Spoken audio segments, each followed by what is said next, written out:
Fala, Vete! Preparei esse vídeo para você, veterinário que trabalha com diagnóstico por imagem e cardiologia. Já aconteceu com você de começar a fazer um exame e na metade, porque o paciente estava muito agitado, você precisar interromper o exame e bater aquela dúvida: cobrar ou não cobrar pelo procedimento?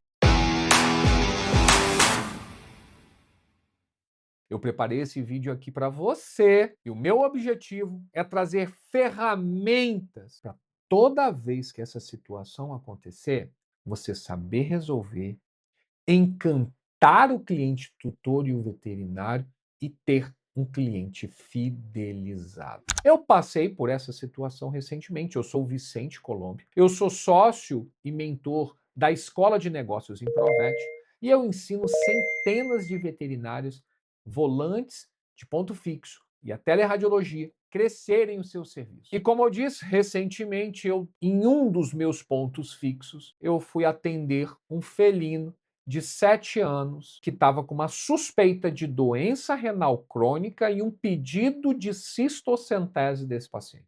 Eu comecei a fazer o exame dele, tirei ele da caixinha, botei a manta, sala climatizada, com luminosidade, ambiente cat friendly e comecei o exame dele. Consegui fazer uma avaliação muito boa da bexiga, avaliei muito bem o rim, e eu percebi que ele começou a ficar muito agitado. Ao invés de eu seguir o plano de varredura completo dele, eu já fui avaliar logo o rim direito. Quando eu terminei de avaliar o rim direito dele, não tinha churu que dava mais jeito. Ele ficou extremamente agitado e eu precisei interromper o exame na metade, porque não tinha, inclusive, como fazer uma contenção química naquele momento. E aí bateu a dúvida: cobrar ou não cobrar? O que você faria? Eu vou compartilhar com você o que eu fiz, vou compartilhar as ferramentas que eu tenho quando esse tipo de problema acontece e já vou te deixar prevenido para quando isso acontecer na sua rotina. Você já tem uma referência de como agir e você vai conseguir, depois de agir como eu vou compartilhar com você, você vai deixar o seu cliente encantado e fidelizado. A esmagadora maioria dos profissionais que começam a trabalhar no mercado, seja volante, fixo ou teleradiologia, eles se preparam muito tecnicamente, fazem pós-graduação, cursos, compram bons equipamentos, softwares, mas eles não se preparam para gerir anomalias. Você já ouviu esse termo, anomalia? Anomalia é um nome bonito para problema. Qualquer problema que você tiver que comprometa o seu exame, o seu resultado, o nome disso é anomalia. E como a maioria dos profissionais não estão preparados, eles se tornam reativos diante das anomalias. Essa reação pode deixar, novamente, essa reação pode gerar um desgaste com um cliente, drena a energia do veterinário. E quando termina o dia, ele está esgotado. Com o passar do tempo, essas anomalias, elas geram um estresse, uma ansiedade e um desgaste tão grande que os profissionais primeiro atribuem o problema ao mercado, depois eles pensam até em desistir. E o que faltou? Faltou uma ferramenta de gestão. Vicente, ferramenta? Sim, existem ferramentas que você pode ter para utilizar nessas situações. Vou dar um exemplo. Imagina que você é um ultrassonografista veterinário, está fazendo uma avaliação do fígado e vê uma estrutura tubular, anecoica no centro, com uma parede hiper. Você fica na dúvida. Isso é um vaso ou é um ducto biliar? Que ferramenta você pode utilizar para tirar sua dúvida, para ter clareza do que é, para tomar uma decisão em cima, para fazer uma interpretação confiável? O Doppler. Você aperta um botão, se houver um fluxo sanguíneo e ele der a direção azul ou vermelho, isso é um vaso. Se não, é um ducto biliar. E os veterinários são incansáveis nas buscas de ferramentas com conhecimento para tirar suas dúvidas de interpretação durante os exames. Mas e as anomalias que acontecem durante a prestação de serviço? Ignorado completamente. Esses mesmos profissionais que eles se dedicam o tempo e o dinheiro para consumir conteúdo técnico, ferramentas técnicas, eles não investem nada nem de dinheiro, nem de tempo para ferramentas de gestão.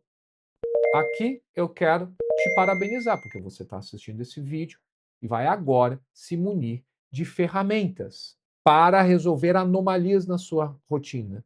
Isso vai te deixar mais produtivo, mais produtiva, mais animada. Os seus clientes vão ficar impressionados de como que você resolve muitos problemas, vai te destacar no mercado, porque a sua concorrência não vai conseguir agir como você, e naturalmente o seu serviço volante, fixo, teleradiologia vão crescer. Por isso, eu te convido para seguir o meu canal no Improvete e ativar esse sininho, que toda vez que eu posto um vídeo aqui, você vai ser notificado. Dessa forma, no início desse vídeo, eu te perguntei, quando o exame é interrompido pela metade, cobrar ou não cobrar? A resposta é depende. Você vai poder algumas situações cobrar ou em outras situações não cobrar. E como que você vai conseguir distinguir?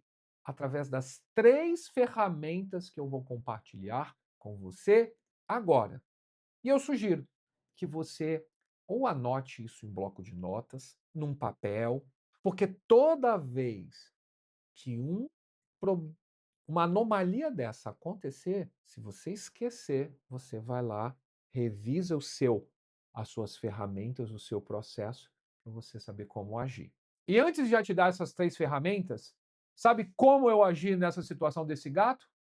Eu cobrei pelo exame, os clientes ficaram encantados e os clientes ficaram fidelizados, porque eles, além de falar bem do meu nome, da minha marca para os outros, eles indicaram o meu serviço para outras pessoas, porque é isso que é um cliente fidelizado. E por que eu cobrei?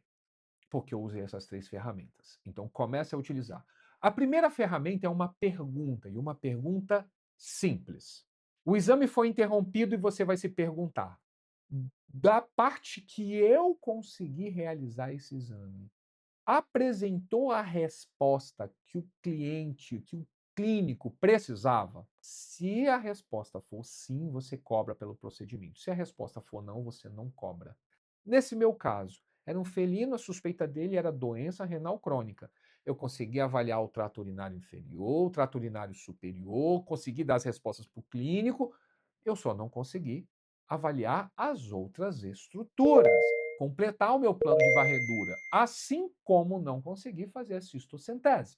Mas eu cobrei pelo procedimento. Mas, Vicente, eu vou cobrar pelo procedimento? E como é que eu falo, como é que eu faço com laudo? O que que eu faço? Falo com o tutor? Aí vem a segunda ferramenta. A segunda ferramenta é a comunicação. Você precisa explicar com detalhes e com uma linguagem adaptada o que você avaliou, quais serão os próximos passos. É dar um detalhe. Para a gente sair da esfera teórica e na prática, eu vou fazer com você como se eu estivesse falando com o tutor, ok? Na prática. Então, terminei o exame, o paciente ficou agitado, interrompi. Olha, felizmente, eu consegui avaliar aqui, tutores, a bexiga, o rim esquerdo e o rim direito. E pelo que eu encontrei, as alterações têm isso, e elas estão realmente ligadas com o quadro de doença renal crônica. Acontece que com essa agitação toda, eu não consegui fazer a avaliação completa. Mas nós vamos fazer o seguinte: eu vou fazer o laudo do trato urinário e eu vou deixar uma observação no laudo para, num segundo momento, nós completarmos esse plano de varredura. É só para eu ter certeza, ó, a adaptação da linguagem, ó. É só para eu ter certeza que não tem mais nada em nenhum outro órgão. É muito comum, às vezes, paciente que é renal crônico, ele pode ter uma alteração gastrointestinal, alguma alteração no outro sistema. Então a gente avalia num segundo momento, depois que ele tiver sedado. Inclusive, quando eu vou passar para o veterinário, aí já minha linguagem é mais técnica. Aí eu adapto a linguagem, parte técnica. Ou seja, na minha comunicação eu deixei claro que eu consegui avaliar o que precisava, o foco, foi gerada a informação necessária, e o que não foi avaliado, por que eu não avaliei, quando eu vou avaliar e por que a gente vai repetir. E a terceira ferramenta? A terceira ferramenta é o laudo. E de todas, é a mais importante, porque o laudo ele é o documento que será anexado ao prontuário do paciente, ele que vai ser utilizado em se houver algum problema e esse caso entrar em instância jurídica. E existe um elemento no laudo que eu vejo que poucos profissionais usam e que eu vou compartilhar com você agora, porque se você já usa, ótimo, se você não usa, você pode começar a utilizar, que é um campo que a gente coloca de comentários. E o que eu trouxe nesse laudo, o comentário, ele foi o que mais encantou os clientes. E eu vou compartilhar com ele esse laudo com você aqui agora. Perceba, eu escrevi aqui, ó, comentário do radiologista, tá vendo? O exame foi direcionado ao trato urinário e limitado pelo comportamento do paciente, não sendo possível completar o plano de varredura para avaliação sistemática dos demais órgãos abdominais. Os achados descritos são válidos e representativos da estrutura avaliada. Caso haja necessidade de avaliação abdominal completa, recomenda-se nova tentativa de exame com protocolo de sedação química leve. Exemplo, gabapentina, conforme julgamento do clínico. Ou seja, eu fiz todo o laudo, bexiga, rim esquerdo, rim direito, impressão diagnóstica e no final eu coloquei esse comentário. E agora você detém das mesmas ferramentas que eu criei para anomalias na rotina relacionada a esses exames interrompidos pela metade. E eu sei que existem inúmeras anomalias que acontecem na rotina. E resolver essas anomalias, elas são fundamentais para que um serviço volante fixo de teleradiologia consiga crescer. Por isso, aqui na escola, eu disponibilizo algumas vagas para uma consultoria diagnóstica individual sem custo, onde você senta comigo ou com o meu time e a gente analisa o seu momento profissional, vê quais são as anomalias que você tem na rotina e o que fazer para resolver elas, para você se tornar mais produtivo, fazer mais exames, ter mais clientes encantados e fidelizados e crescer o seu serviço. Ficou interessado? Eu vou deixar o link aqui na descrição desse vídeo. Basta você clicar nele, preencher os seus dados, fazer sua aplicação, que o nosso time vai fazer uma análise. Mas, Vicente, e se eu usar as ferramentas que você falou e o cliente se negar a pagar? Muito provavelmente você vai precisar melhorar a sua comunicação. A falha foi na comunicação. E o exame que você repetiu depois, Vicente? Você cobrou pelo procedimento? Não, eu não cobrei, porque eu já fiz a cobrança no primeiro exame. Como eu não completei o plano de varredura, o segundo exame, ele foi apenas complementar. Ele foi direcionado para os outros sistemas. Eu não cobrei e eu fiz um outro laudo. Então, o primeiro exame, um laudo só, com a descrição da bexiga, rim esquerdo e direito, impressão diagnóstica e comentário. No segundo exame, um outro laudo completo. Mas, Vicente, e se o cliente demorar muito para fazer? Bom, eu dei um prazo para ele, tinha um intervalo de 7 dias para repetir esse exame sem custo. Se ele ultrapassasse essa data, o exame teria custo. Percebe que quando você já está planejado previamente para anomalias e tem ferramentas, fica muito mais fácil lidar com as situações dentro do mercado. E eu te pergunto, que anomalia hoje acontece na sua rotina com frequência e você gostaria de resolver? Compartilhe aqui comigo, porque eu posso fazer um novo vídeo para resolver essa anomalia. Aproveita, segue o meu canal, improvete.vet e ativa o sininho para ser notificado quando eu postar o seu vídeo.